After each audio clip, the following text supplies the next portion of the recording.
Olá, você que está na programação da TV Canção Nova, também por toda a rede Canção Nova de rádio. Nós estamos chegando ao vivo, diretamente de Roma, estreando agora um novo momento, uma nova série de programas especiais e ao vivo. É noite em Roma, aqui são 20 horas, 33 minutos e a partir de hoje até a semana que vem, no dia do conclave e também dias posteriores ao conclave, quando já teremos o novo pontífice, estaremos aqui com você na programação da TV Canção Nova, na rede Canção Nova de rádio, trazendo especialistas diversos e conversando sobre tudo aquilo que está acontecendo dia após dia. Eu e o Rodrigo Luiz. Boa noite para você, Rodrigo.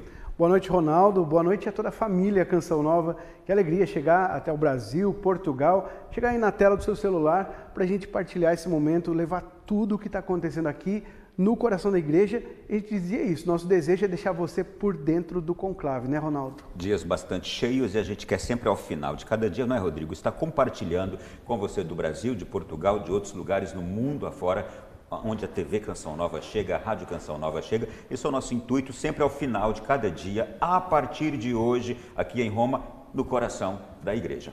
É isso, a gente viveu esses dias de despedida, ainda a gente está lembrando aí o legado do Papa Francisco, mas claro, já de olho na expectativa daquele que o Espírito Santo vai colocar à frente da igreja, na sucessão, o sucessor de Pedro, o sucessor de Francisco, e a gente quer trazer e isso levar para dentro de casa essa experiência, porque são muitos testemunhos que a gente encontra, muitas experiências aqui na praça, a vida dos cardeais e, claro, o conhecimento de pessoas que vão nos enriquecer, como a gente tem a oportunidade nessa noite. Nossos convidados aqui. Já queremos cumprimentar, receber aqui o Monsenhor André Sampaio, que é vigário episcopal da Arquidiocese do Rio de Janeiro, está aqui presente nesses dias todos, também com um trabalho bem particular. Seja bem-vindo, Monsenhor André Sampaio. Obrigado, é sempre um prazer estar com vocês, a Canção Nova, transmitindo para Portugal e Brasil e exatamente atualizando sobre o que tem acontecido e o que está acontecendo na igreja nos dias de hoje. Então, para mim é uma honra estar sempre com esses queridos da Canção Nova. E o senhor vai nos enriquecer muito aqui nessa noite e enriquecer o nosso povo que nos acompanha agora. A gente também recebe, o Rodrigo, o padre Eduardo Guimarães, da Diocese de Cornélio Procópio, lá no estado do Paraná, doutorando em História da Igreja. Bem-vindo também, que bom conhecê-lo assim. Muito obrigado, é um prazer estar aqui com vocês. E o nome do programa já nos ajuda muito, né? No coração da igreja. Não tem outro lugar melhor para estar agora do que aqui em Roma e possibilitando as pessoas que estão lá no Brasil, não é? De acompanhar conosco esse momento importantíssimo da nossa igreja, que é a escolha do sucessor de São Pedro. E não tem lugar melhor para trazer o povo também, né? Exatamente. O pessoal que está em casa é muito bem-vindo nessa conversa. Pode enviar também perguntas, como a gente já tem algumas aqui. Pode enviar para as nossas redes sociais, serão todos muito bem-vindos. A gente vai conversar aqui sobre o conclave, a origem, a evolução, a história da igreja, enfim, são muitas dúvidas que as pessoas têm, nós também, e nós vamos ter a oportunidade aqui de ter o Monsenhor André, Padre Eduardo, para nos ajudar, né, Ronaldo? Você já está trazendo um desafio para a nossa produção. Como é que o pessoal pode mandar para cá qualquer pergunta, não é? Ronaldo, eu vou deixar o canal aí, as nossas redes sociais. O seu Instagram, o meu, @Rodrigo São Luís, o seu... Ronaldo da Silva CN. Muito fácil. Silva e Santos. Primeiro, vamos fazer o seguinte, gente, o destaque que os senhores trariam do dia de hoje. Este dia já de quarta missa de novenário, mas também, se eu não me engano, já sexta congregação geral, com algumas coisas já estabelecidas. O que os senhores destacam neste dia de hoje, especialmente? Eu tenho acompanhado os cardeais brasileiros todos os dias, desde que eles chegaram para as congregações gerais. Então, todo dia, chegada dos cardeais, aquela movimentação toda na Paulo VI. E interessante observar exatamente um espírito de fraternidade.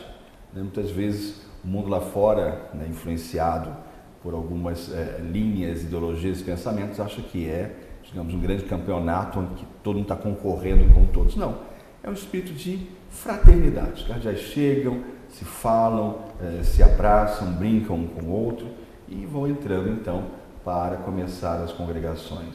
E aí os que ainda não fizeram, que estão chegando hoje, por exemplo, fazem então o seu compromisso de silêncio, de obediência, né, às normas que são determinadas, e depois que se começam. Essa manhã nós tivemos a presença de um monge beneditino da São Paulo, da Basílica São Paulo Fora dos Muros, que deu, digamos, esse tom de espiritualidade a essa sexta congregação de hoje. Eu acho interessante a mensagem que foi enviada, esse agradecimento que os cardeais elaboraram conjuntamente, exatamente agradecendo toda a atenção, todo o carinho, toda a participação, e aí envolvendo, né, não só, digamos, o mundo católico, mas agradecendo as outras denominações cristãs, as outras religiões, né, que a gente falaria aqui da dimensão interreligiosa, então o islamismo, os hebreus e tantos outros que estiveram presentes nesse momento de dor nossa, que foi a perda do Papa Francisco, mas que mostra também esse sinal de unidade, né, no papel de Pedro. Padre Eduardo, por favor. Então, eu penso que o momento que nós estamos vivendo, ele é todo especial, né? Em primeiro lugar, porque nós estamos num ano de jubileu, né? O Monsenhor lembrava esse documento que o Colégio dos Cardeais hoje, né, nos possibilitou, e lá no final eles fazem um agradecimento aos adolescentes, porque o sepultamento do Papa foi justamente naquele contexto do jubileu dos adolescentes. Então, penso que a primeira coisa é essa, não é? Esses dias que nós estamos vivendo. Depois, um segundo ponto, são as homilias dos cardeais que estão celebrando os Novendiali, não é? As missas. Então, acompanhei bastante ontem o cardeal Reina, que é o vigário-geral para a Diocese de Roma, hoje também o cardeal que é o arcipreste da Basílica de São Pedro, e eles destacam esse sentimento duplo, não é? De um lado, uma tristeza, um luto pela perda do Papa Francisco, e de outro lado, a certeza que o Espírito vai inspirar os cardeais para elegerem aquele que deve ser o sucessor de São Pedro, não é? E se poderia acrescentar uma terceira coisa, a nossa conferência episcopal no Instagram, que a gente falava agora há pouco, ela fez um post dizendo como a gente podia viver bem esses dias, né? Então, primeiro, uma oração de gratidão pelo ministério do Papa Francisco. Segundo, a oração do Rosário e a missa pela eleição do novo Papa. Terceiro, acompanhar aquilo que acontece aqui em Roma. Então, a conferência está dizendo justamente para nós que estamos aqui, não é? O Monsenhor lembrou muito bem, nós vivemos um tempo difícil, tanta gente fala tudo aquilo que quer, mas nós temos mídias na igreja, mídias católicas, né, que trazem as informações do coração da igreja. Inclusive, Padre Eduardo, o senhor lembrava de forma muito especial, porque, na verdade, as pessoas estão em dúvida. O que eu posso fazer? Quer dizer, como é que eu vou receber a indulgência? Ainda posso recebê-la? Então, o CNBB lança exatamente essa cartilha, né? O que se deve fazer nesse momento? E aí, em vez de a gente rezar, porque a gente não tem no momento o Romano Pontífice, mas na intenção do novo Papa que será eleito. Eu acho que nos convida exatamente a algo importante que está sendo esquecido, que é a oração. Exato. Depois o Papa Bento XVI, ou melhor, o cardeal Ratzinger, em 1997, ele concedeu uma entrevista muito interessante e a pergunta era como que acontecia a eleição do novo Papa, não é? Sim. Ele disse, olha, não é que, bem, interpreto as palavras dele, não é que o Espírito Santo desce ali na Capela Sistina no sentido material, não é? Mas o Espírito inspira. Então a nossa oração é justamente para isso, né? Para que os cardeais, eles sejam e são, não é? Atentos e sensíveis a essa voz do Espírito, não é? Que vai indicar aquele que será o novo Sumo Pontífice. No sentido que o Espírito Santo não é aquele que, digamos, elege fulano, beltrano, até porque, se a gente olhar a história do papado, o Padre Eduardo mais, digamos, apto a dizer, tivemos papas que, lamentavelmente, digamos, mancharam até um pouco a história da igreja. Então, como dizer que o Espírito Santo inspirou? Na verdade, o Espírito Santo acompanha essa igreja. Mesmo que, diante de uma escolha, que eu diria não seja adequada historicamente, mas o próprio Espírito Santo suscita na própria igreja os meios de acompanhá-la, de conduzi-la, mesmo nesses momentos difíceis. Como é bom ouvir isso, não é uma explicação como essa. E o cardeal Ratzinger, ele destacava que a ação do Espírito, ela acontecia justamente nessa liberdade que os cardeais tinham de eleger, né, de fazer a escolha. E hoje o cardeal Mambet dizia dessa escolha também, ele falava do juízo final e dizia que é uma escolha institucional ou pessoal. Qual é a nossa escolha? Ser ali, ficar do lado das ovelhas ou ficar do lado dos cabritos? E isso, cada cardeal, cada pessoa leva para a sua vida também. Sim. Bom, vocês tocaram em dois aspectos importantes aqui. O convite dos cardeais para que a igreja, o povo, acompanhe. Agora, estes dias, o conclave acompanhe. E nós temos um papel importantíssimo, nós, mídia católica, de levar esse bom entendimento. Porque há também, por outro lado, uma mídia que desconhece um pouco da vida da igreja, do jeito da igreja, de conduzir esse processo. Agora, eu estava vendo, inclusive, tem bolsa de aposta aqui na Europa, colocando nomes de cardeal. Não só na Europa, né? Você tem várias bolsas de aposta. A gente pode dizer o seguinte: eu posso pessoalmente simpatizar com o cardeal fulano, com o cardeal ciclano, pela sua linha, pela sua preocupação pela liturgia, pela sua preocupação pela área pastoral. Isso é a riqueza da igreja, né? Cada cardeal tem uma linha, tem a sua forma de agir, de conduzir. Tem uma característica, um carisma, né? E a totalidade que enriquece a igreja. Então, nós podemos agora, não adianta porque não é você mandando mensagem, porque os cardeais não vão se deixar influenciar, nem do posto de aposta, nem porque estão mandando mensagens. Não. Os cardeais eles são muito tranquilos, alguns já com experiências de outros conclaves, outros recentes agora criados pelo Papa Francisco, mas um espírito realmente de fraternidade, de oração. É muito bonito vê-los chegando e se cumprimentando, né? O que lá fora ficaria, mas é o progressista, mas é o tradicional, não sei o quê. Não existe isso.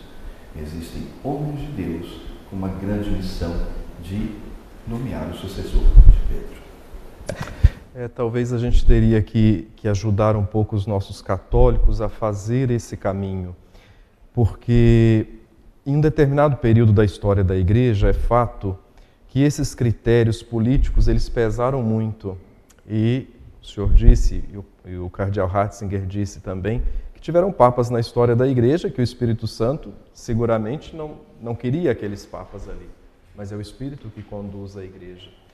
Agora, eu gosto muito da fala do Papa Francisco quando ele falava, entre aspas, dos mundanismos na Igreja. E eu penso que nós estamos vivendo isso de uma forma muito forte agora.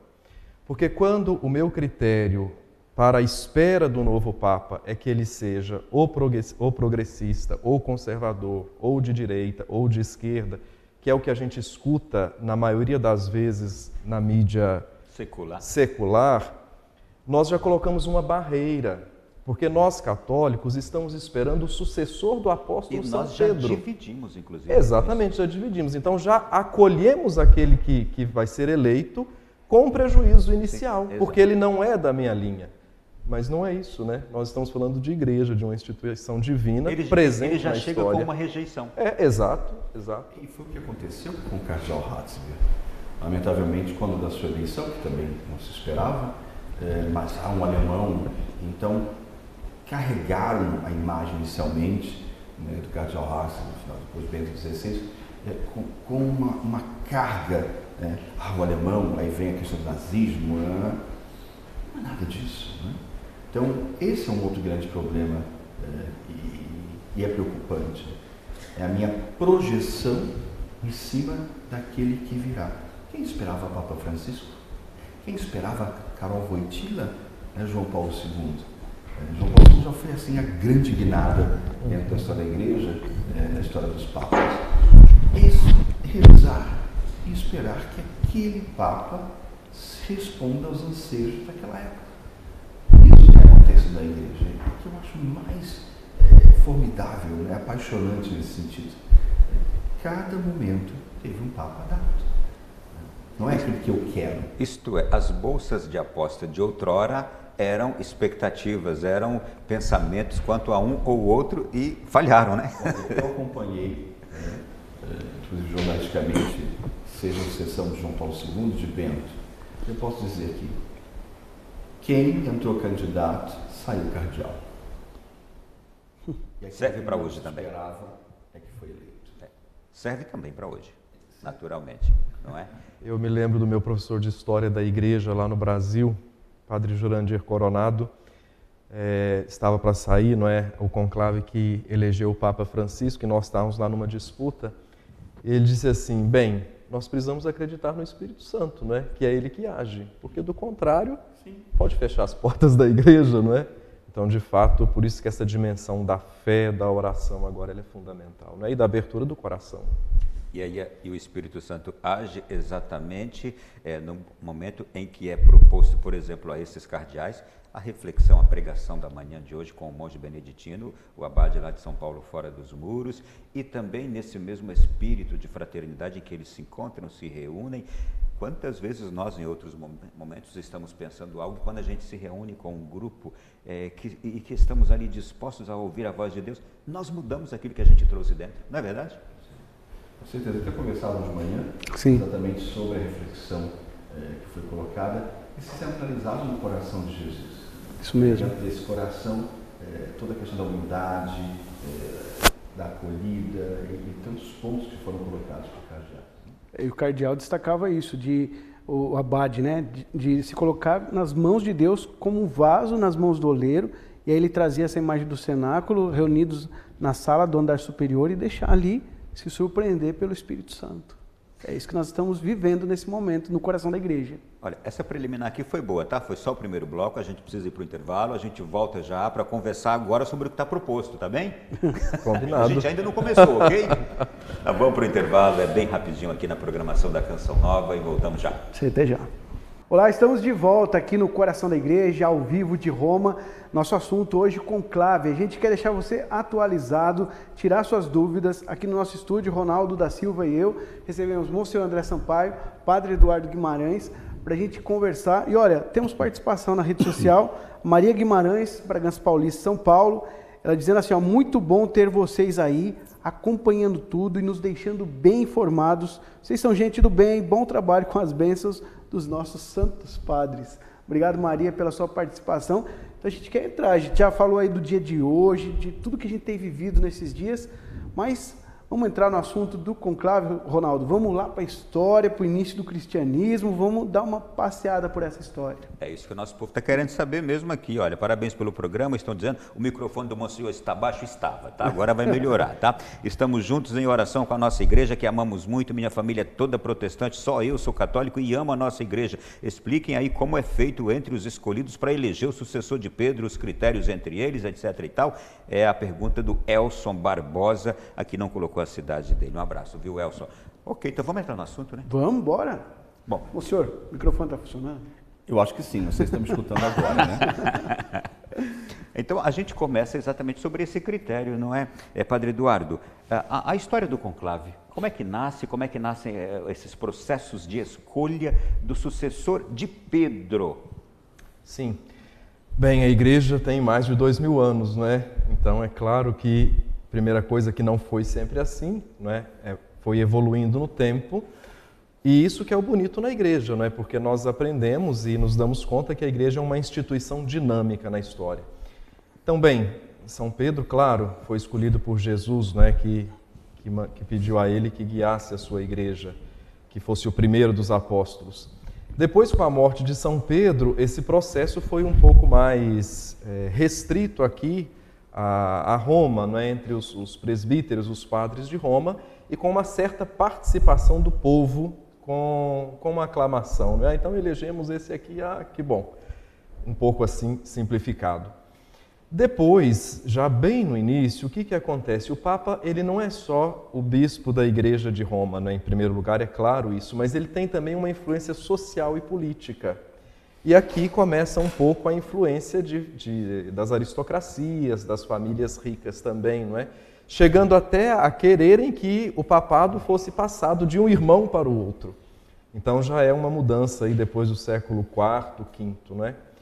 Depois começamos com a influência também dos imperadores, porque como Roma era sede do Império Romano, não é? E depois se tornou sede da Igreja Católica, então não era bom para um imperador ter um papa, não é? Um bispo de Roma que fosse contrário às suas ideias. O interessante é que isso durou muito tempo, até a Idade Moderna. E aí depois, na Idade Moderna, é claro, continuou uma influência dos chefes de Estado, né, que eram católicos, até 1903. Foi o Papa Pio X que disse, não, o conclave não tem nenhuma influência externa. Porque até 1903, um rei católico, por exemplo, que tivesse esse privilégio, podia vetar a eleição de um Papa, por exemplo, de um cardeal, né? Dizer, não, esse eu não quero. E foi o Papa Pio X, então, quem mudou tudo isso. E, Padre Eduardo, é interessante porque a gente coloca esse corte histórico com os dias atuais. Então, essa mentalidade, lamentavelmente, ela invade os dias atuais, né? Exato. Aí você vai escutar, porque o presidente Macron está telefonando para os cardeais. Não, Trump vai intervir. Isso é muito medieval. Exato. Né? Então, vamos evoluir um pouquinho com o processo também, que essas influências, elas não... Exato, e até para a gente sair desse ambiente político, não é? Porque o Papa, é verdade que ele é chefe da cidade-estado do Vaticano, mas em primeiro lugar ele é o vigário de Cristo na Terra, o bispo de Roma, né? E aí, voltando aos primeiros séculos, né, é interessante observar que a igreja estava sendo perseguida. Pedro morre martirizado e exatamente foi sepultado do lado do circo de Nero. E aí é o que nós temos hoje, a Basílica de São Pedro, que nasce de uma necrópole.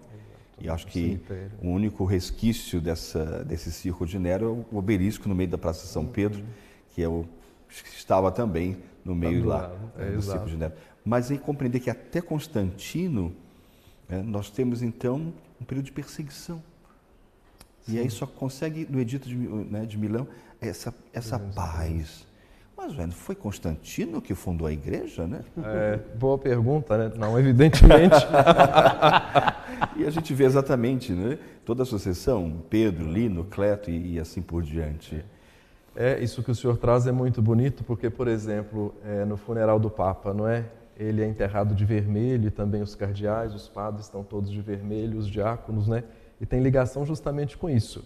É verdade que o vermelho, o púrpura, é uma cor imperial, não é uma cor real, mas é a cor do martírio, não é? Como na Sexta-feira Santa. É uma cor imperial porque era difícil você conseguir esta cor. Então, produzir a cor púrpura vermelha era algo tão difícil que só o imperador usava. E depois passa para o uso do Papa, né? Que possa utilizá-lo também. Mas marca essa dimensão não só do martírio, a gente lembra também da ação do Espírito Santo. Em Pentecostes nós utilizamos a cor vermelha. Então, é uma cor que realmente traz um grande significado a essa celebração. E, aliás, é a mesma cor também do chapéu cardinalício, não é? Da fita cardinalícia. Que vem da tradição também bizantina, que se utiliza o vermelho para essas ocasiões. É uma riqueza muito grande a nossa igreja. Mas esse processo sucessório, nos primeiros séculos, como ele ocorria? Isto é, a escolha, a eleição, como ela ocorria? Justamente como eu estou te dizendo, né? Então, em geral, os presbíteros, bem no início, né? Os presbíteros de Roma, eles se reuniam e escolhiam, às vezes, o padre mais ancião, né? De idade maior, e depois o povo participava de alguma forma também. Isso mudou com a influência das famílias aristocratas, ricas, depois com os imperadores, até a gente chegar no século XI. Em 1059, a eleição do Papa ela foi restrita ao colégio cardinalício. Então, aí é claro, né, nós estamos já num contexto, num período de reforma da igreja, porque esse estilo de igreja que a gente tem hoje, ele é do Papa Gregório VII, do século XI também, da segunda metade, não é? Então começa ali um pouco essa organização mais precisa da igreja. E aí, a partir de 1059, só os cardeais elegem o Romano Pontífice, mas com essas influências que o Monsenhor lembrava ali, não é? Que tentam até hoje. E depois, em 1274, é que de fato aparece esse nome conclave. E o estabelecimento das normas semelhantes às que temos hoje. Exato, do segredo daqueles que participam, que não podem dizer, não é?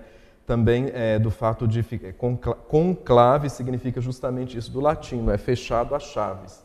E é justamente por isso. E o motivo é muito engraçado também, não é? O motivo é porque, de alguma forma, é para não deixar essa influência externa chegar, não é? O ponto central do conclave, né? Com chave, ou seja, os cardeais entram e são trancados lá dentro, é para evitar as influências, porque as influências eram muito fortes, né? Sejam das famílias, né? Abastadas ricas, né, da burguesia, seja também dos reis e monarcas na época, que tinham seus interesses, porque vamos lembrar que a igreja, nesse período, começa a ter posses, né? Tem um terreno, tem os títulos que são concedidos, então há uma influência muito grande na vida, digamos, mundial, né, digamos, daquela época. E isso era muito preocupante. Então, mas para além desse motivo, aliás, inclusive com este motivo e por este motivo, é que houve um conclave de grande impasse, que durou 2 anos, 7 meses. Que durou, exatamente, 34 meses, se não me engano, ao todo, e que não elegiam porque havia ali uma disputa entre 2 grupos, dos cardeais italianos e os franceses. Espero que não ocorra esse ano. Pois é. Bem, na igreja aconteceram muitas coisas, né? Você lembrou bem aí essa disputa entre italianos e franceses, depois, devido às influências externas. Exatamente. Depois, de 1309 a 1378, como é que eu vou dizer, a Cúria, ela funcionou em Avignon, não é, que embora sendo Estado Pontifício, está na França. E esse conclave que você menciona, ele demorou 2 anos e 7 meses. E diz a história, porque vocês imaginam, um conclave não é uma coisa simples, né, Monsenhor? Precisa pensar a hospedagem, precisa pensar a alimentação, precisa pensar médicos, porque pode acontecer qualquer coisa lá, não é? Tudo isso. E o conclave não sempre foi em Roma. Tiveram vários que foram na França, outros em outras cidades, e esse, por acaso, foi em Viterbo, que é uma cidade aqui perto de Roma, que foi sede dos papas por um bom tempo. E chegou um momento em que o povo começou a parar porque o povo era responsável por dar as condições, por alimentar os cardeais no conclave. Depois de mais de 2 anos, então o pessoal disse, não, mas assim para a gente também é difícil, não é? Não estamos aguentando mais isso. Exato. E interessante que elegeram o Papa Clemente X e ele depois também fez reforma em tudo isso, né? Justamente pensando nisso. Uma pergunta para evitar também, isso, né?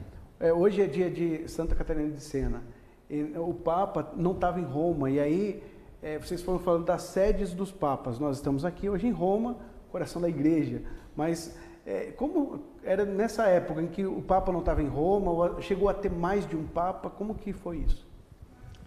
Bem, aqui são 2 momentos históricos diferentes. O primeiro é esse que eu disse, do papado em Avignon, que durou 70 anos, 1309 a 1378. Ali tiveram 7 papas, e todos eles foram franceses, do primeiro ao último. O que acontece? O último papa de Avignon, ele resolve então retornar a Roma. Bem, por que o Papa não voltou antes? Por várias questões. Inclusive em Roma tinham problemas políticos, de administração, teve até a proclamação de uma república romana, então é uma história bem interessante e longa, não é?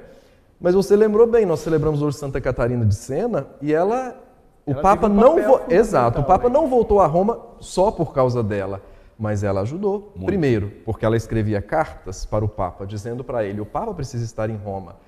E interessante, qual que é o critério fundamental para o Papa voltar para Roma? É em Roma que estão os túmulos de Pedro e Paulo. O Papa pode estar em qualquer lugar, não é? E a Cúria Romana funciona onde? Aonde o Papa está, como ela funcionou em Avignon, em outros lugares, né? Mas o Papa voltou para Roma porque aqui estão os túmulos de Pedro e Paulo. E é exatamente essa linguagem, né, dentro da relação da Igreja Católica com as igrejas orientais, que nós temos chamados 2 grandes troféus, que é o túmulo de Paulo e o túmulo de Pedro. E Santa Catarina ela tem cartas muito duras, né? Exato. Ela, quando escreve, ela não tem, digamos, misericórdia. Ela realmente coloca de forma incisiva a sua opinião, e foi uma grande contribuição para esse retorno do Papa a Roma. Nós estamos no ano de jubileu, e teve um jubileu, se não me engano, em 1350 aqui em Roma, e o Papa não estava, ele mandou um cardeal delegado.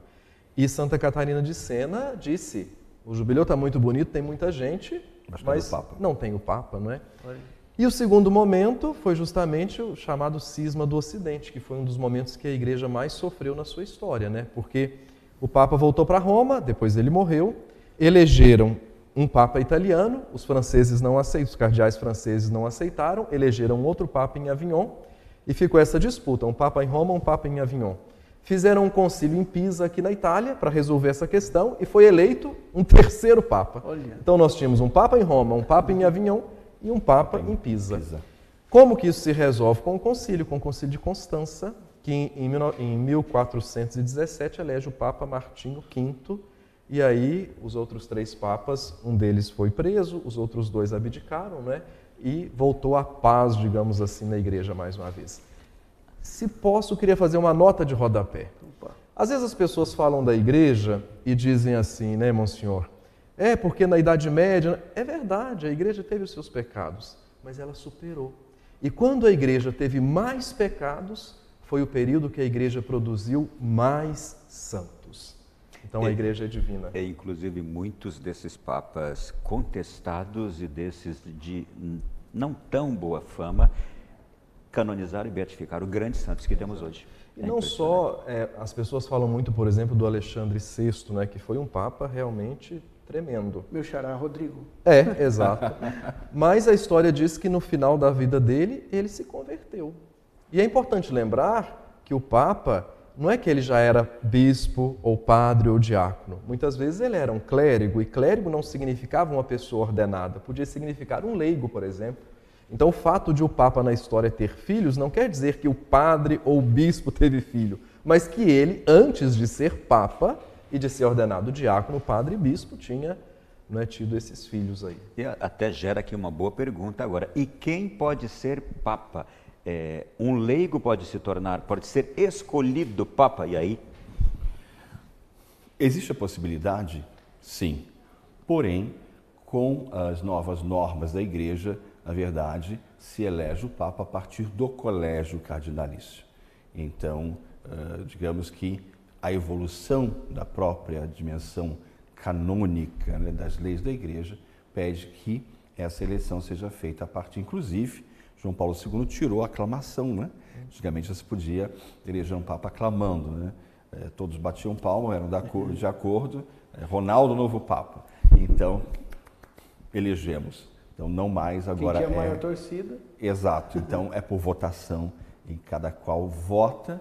O seu voto é secreto até o momento que ele vai e coloca o voto e vai ser contado esse voto.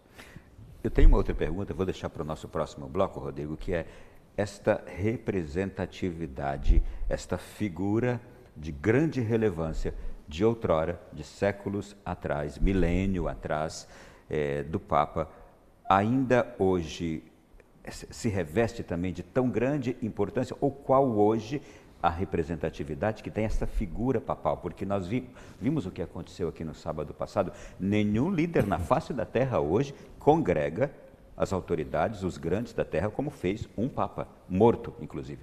Vamos para o intervalo e a gente volta já aqui na sequência desse nosso programa especial, ao vivo, direto de Roma. Aqui é noite já, olha, só para que você saiba, nesse instante, 21h09 em Roma. Até já. Voltando diretamente de Roma, nesse programa No Coração da Igreja, especialmente recebendo convidados aqui que estão compartilhando conosco conhecimento, nos enriquecendo agora com essa experiência de fé. É uma grande experiência de fé que a gente vive num momento como este, de mudança na igreja. Monsenhor André Sampaio, eu perguntava no final do último bloco, esta relevância que tem a figura papal. O senhor, por longos anos, foi membro do serviço diplomático da Santa Sé. Como explicar o Papa, que até os dias de hoje a gente já está visitando a história e percebendo a importância que sempre teve a figura papal para o mundo, mas também nos dias de hoje ela não perde essa mesma representatividade, né?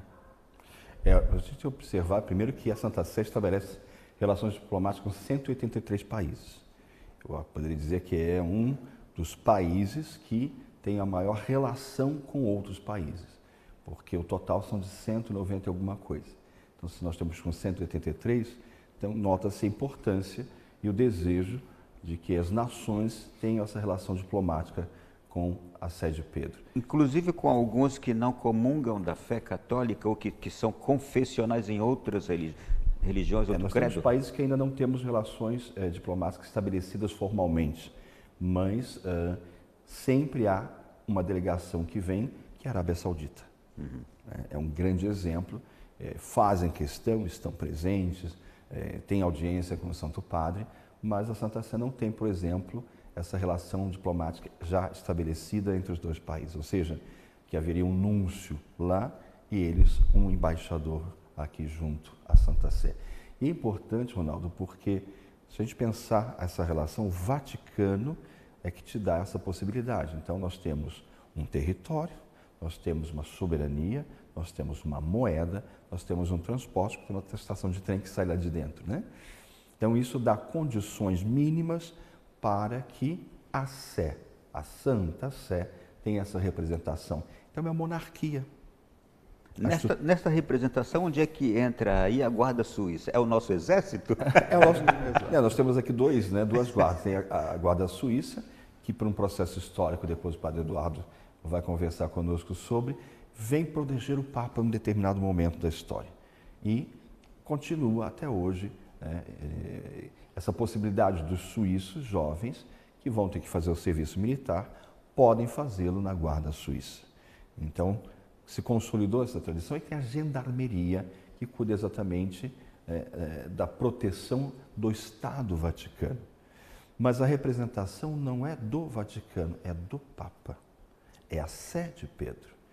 Como era, e são em alguns países ainda onde tem a monarquia, quando a Inglaterra envia o seu embaixador, não é das nações, quer dizer, do conjunto Irlanda, Irlanda do Norte ou Escócia, é a figura do monarca que está sendo representado.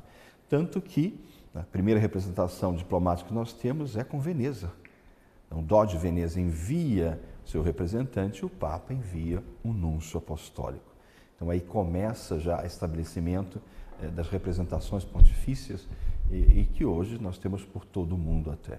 Então, a influência do Papa como essa figura de unidade, essa figura de posição política, porque a Santa Sé trabalhou tantos momentos, Padre Eduardo, com a questão de estabelecer a paz.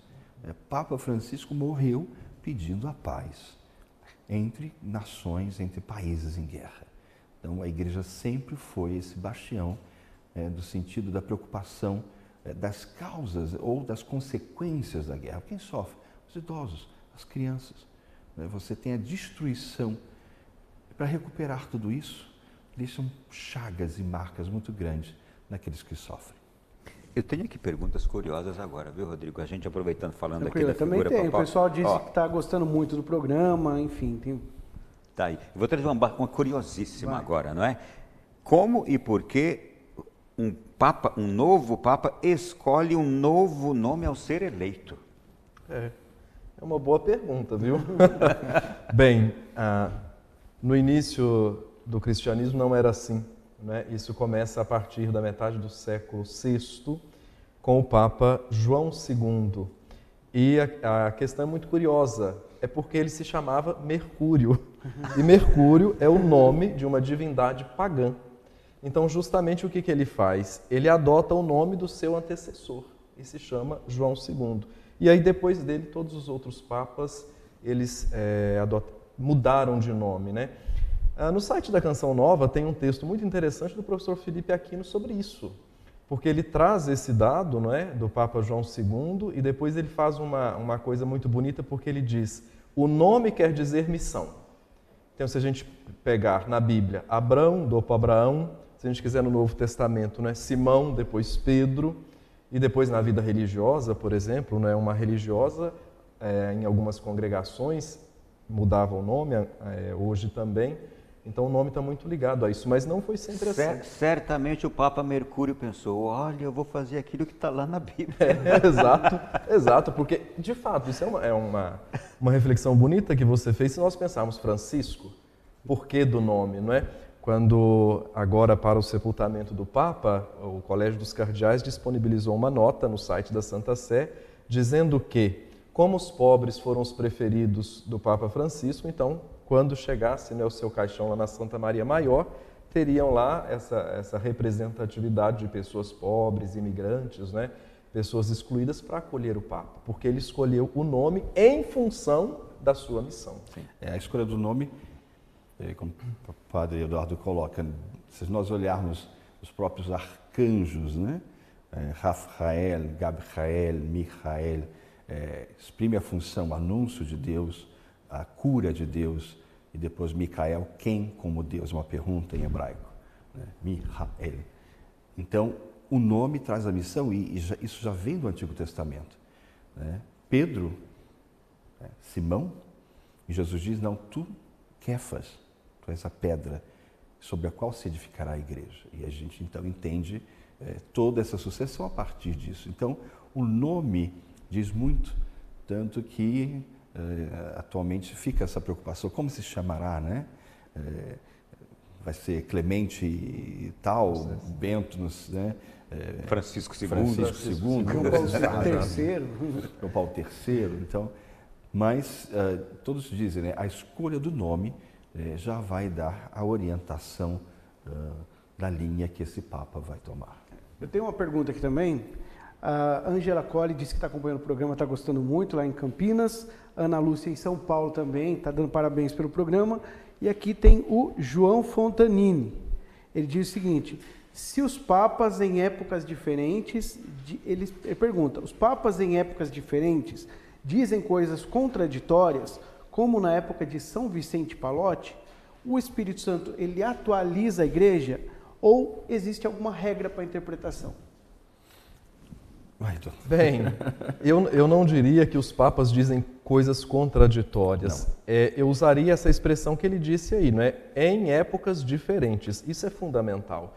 Porque eu não posso pegar um texto, por exemplo, do Papa Inocêncio III, por exemplo, e estudar e analisar esse texto com as categorias que eu tenho hoje, não é? Eu preciso usar as categorias que ele tinha no tempo dele para entender o que ele quer falar. Mas aí você pode me dizer, mas ele escreveu lá guerra, ou ele escreveu lá paz. É verdade, mas naquele contexto, guerra, a palavra é a mesma, mas pode ser que ela tinha um sentido diferente, uma conotação diferente daquilo que é guerra e paz hoje, por exemplo, que o Papa Francisco diz, não é?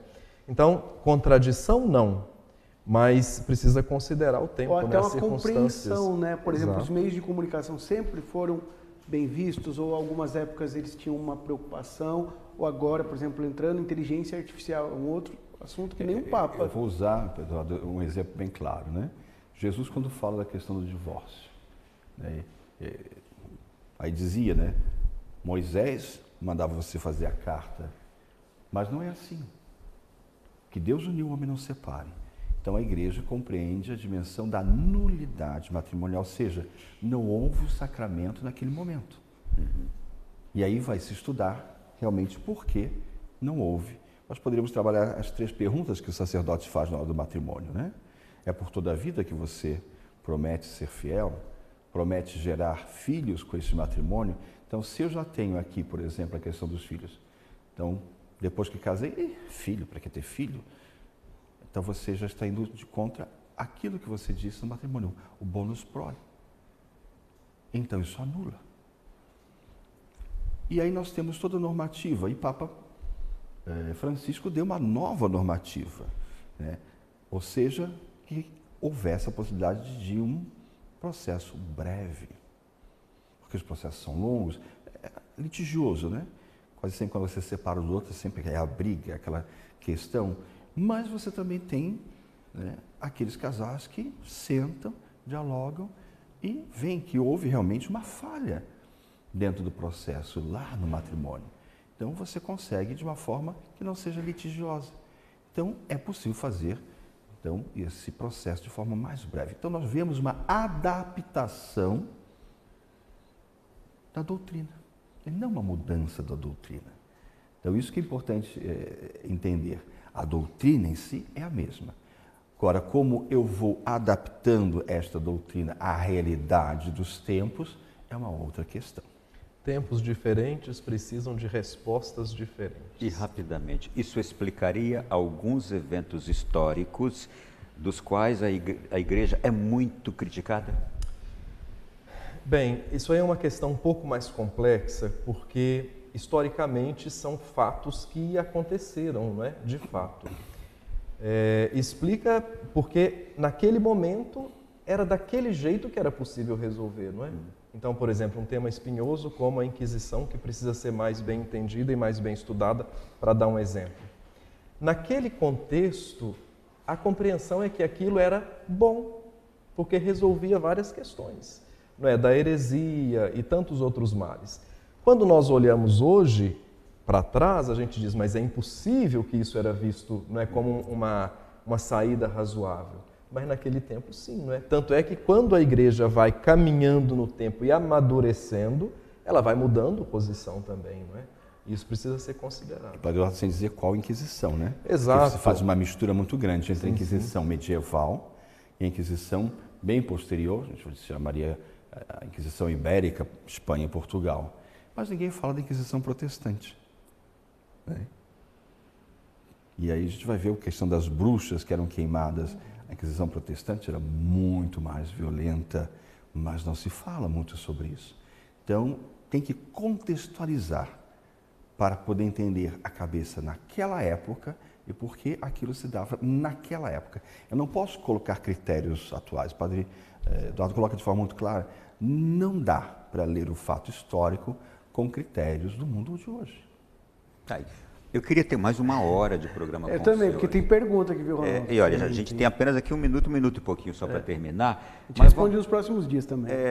Mas vamos fazer aqui já agora, vamos trazer agora um olhar para agora a escolha papal deste tempo. Nós vamos ter na próxima semana, na tarde de quarta-feira, a abertura do conclave, às 16h30, a porta será fechada com aquela frase extra omnes, fora todos. Ficam só os cardeais, já teremos a primeira votação naquela noite de quarta-feira.